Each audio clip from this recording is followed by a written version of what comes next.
Amis internautes de l'Express, bonjour. Aujourd'hui, nous prenons le dépôt CNT. Nous trouvons actuellement à la tour Kénique. Depuis quelques temps, je finis de trouver, nous avons beaucoup de bus électriques la route. Comment un bus électrique fonctionne, combien de bus électriques CNT disposés, surtout, qui sont consommation. Nous avons l'occasion de permettre de découvrir cette information avec le docteur Sonaran et de montrer un petit peu l'intérieur et l'extérieur de ce bus électrique là.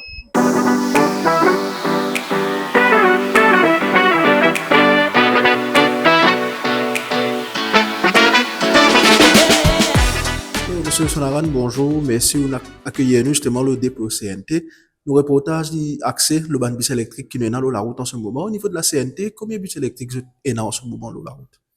Pour le moment, on a reçu 100 bus de l'Inde, un don de l'Inde, et je profite de cette occasion pour remercier le gouvernement de l'Inde. Et franchement, ça nous aide dans nos opérations. Et il y a 3 dépôts. Les bus sont supposés être dans 3 dépôts. Le dépôt de Rémiolier dépôt, la tour Kénique et Forestside.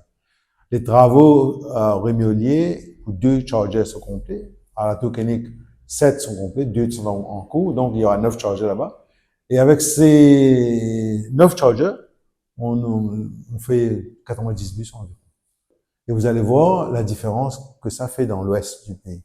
On voit beaucoup de bus électriques CNT dans l'ouest du pays. Et le service a amélioré beaucoup. Et un bus comme ça, pour y gagner une full charge, combien de temps il prend? Ça prend environ 2 heures de temps. 2 heures de temps. 2 heures de temps et on charge du réseau. Les bons que je connais qui est un bus électrique de la CNT, équipé de batterie qui fait environ 240 kWh. Avec seulement 9 chargers qui sont actuellement opérationnels, CNT bien travaille un système rotation pour permettre que 90 bis gagnent full charge à tour de rôle durant la nuit.